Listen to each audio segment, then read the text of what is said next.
Welcome back to Taking a Hill. When I was elected in 2006, I became the first Iraq War veteran elected to the United States Congress. It was an honor to serve.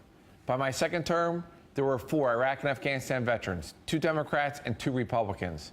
Today, there are 16 members of Congress who served in our generation's wars. But today, the fewest number of veterans are serving the United States Congress since World War II. Before, it used to be 4 and 5 members of Congress had military experience. Now it's just 1 in 5. The midterm elections in just 37 days could change all of that.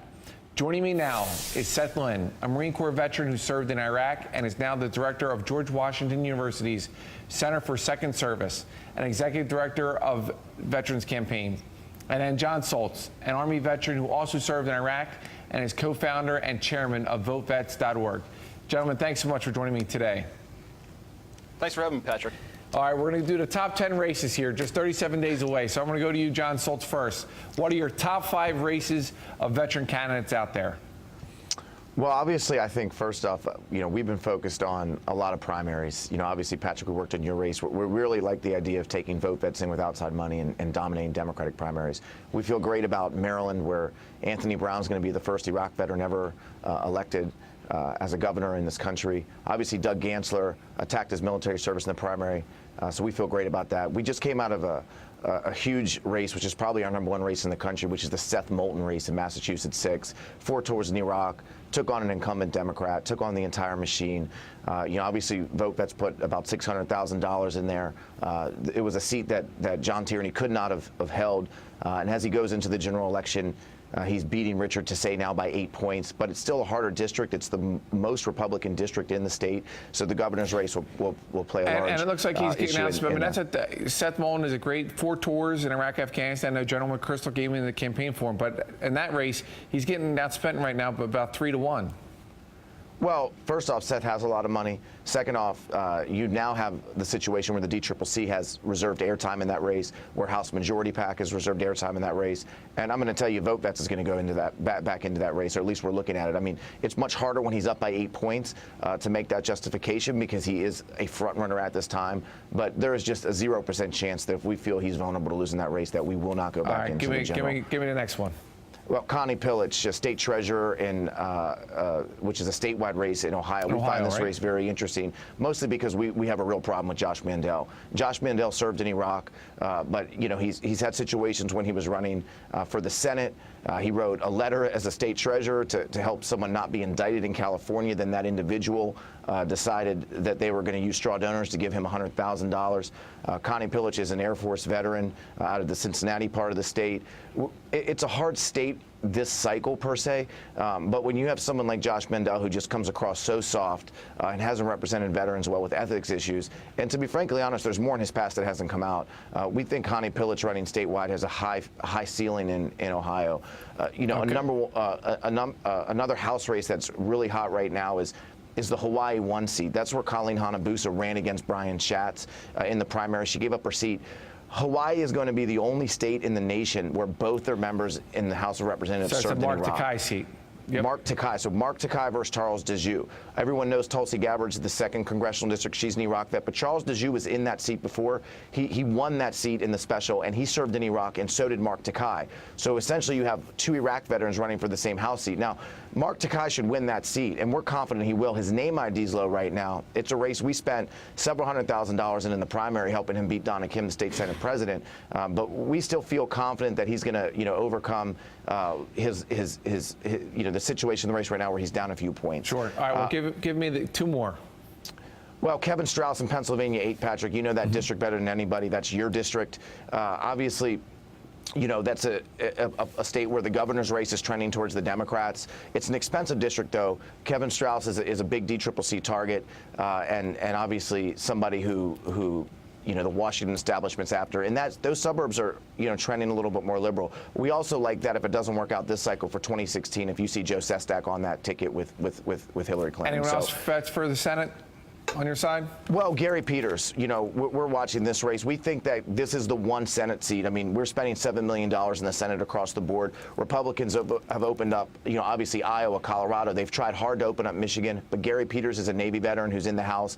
We still think that's a hold for the Democrats, and it's a race we've already put a couple $100,000 into. But we feel that Gary Peters should go to the U.S. Senate and be, a veteran serving in the Senate as we decrease numbers. And we serve together. Okay, let me now turn to Seth Lynn. Seth, thanks again for joining us. Give me your top 5 races that you're looking at. First of all, I agree with John that Seth Moulton's race was the most exciting one of the year. That's a huge upset, and I got to hand it to John.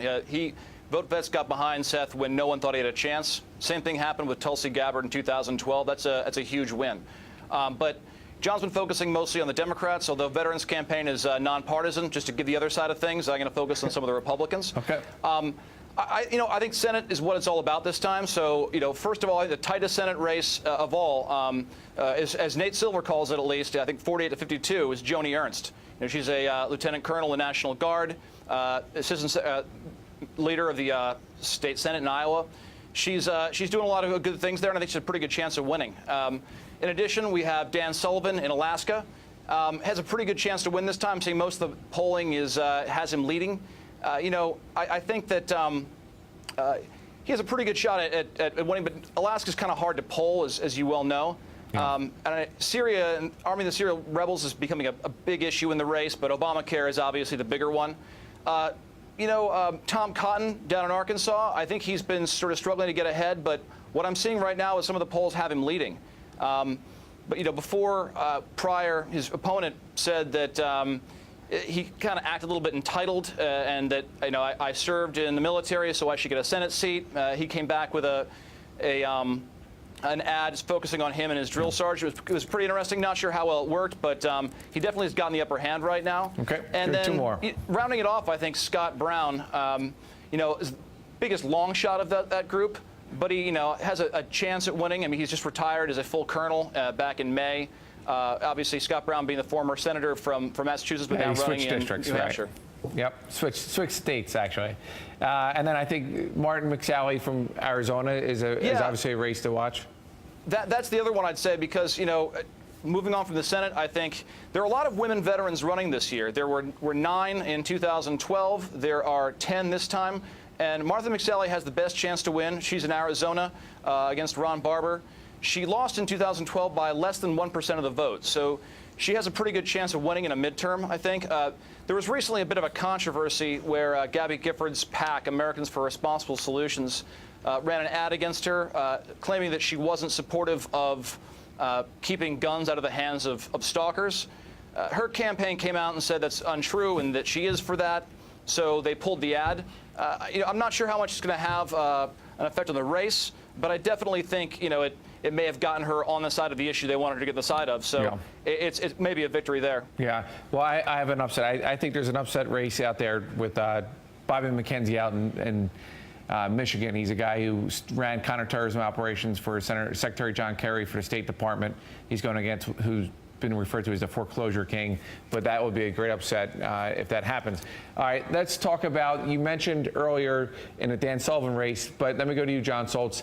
What's going on now with ISIS? How do you think that will affect these races that we're talking about right now? Or it's confusing. Republicans are running attack ads on Democrats no matter which way they voted on the ISIS thing. I mean, at Vote Vets, we're very much against arming Syrian rebels who killed U.S. troops in Iraq. We very much don't support the president on giving these weapons. I think Mark Begich is the most interesting.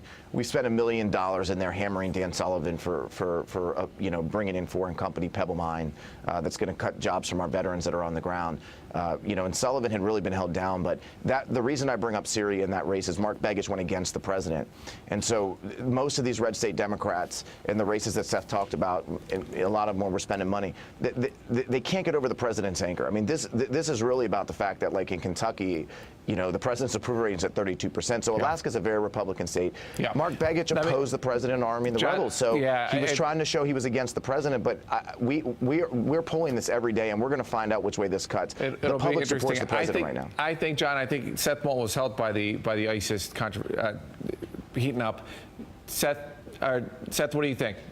I agree with you, Patrick. I think that, in some of these really tight races, it could swing it one way or the other, and probably toward the veteran. People are really worried. I think 90% of Americans think that ISIS is a threat to the U.S. They have more confidence in the members of the military than they do in most of the government. So I think in a really tight race, it could be the difference. I think you saw that in Seth Bolton's race. I think you saw it in Ruben Gallego's race out in Arizona, where he won his primary. Both Marines. And I think in some of these cases, I mean, maybe it's not going to swing it in New Hampshire, but I think in Iowa, it has a pretty good chance of being the difference between winning and losing for Joni Ernst. I think conventional wisdom is that people don't know where it stands, but I think when you have these type of crises, people are drawn to veteran candidates. Seth and John, thank you so much for joining us on Taking the Hill. We do really appreciate it, and thanks for your continued service. Thanks, Patrick.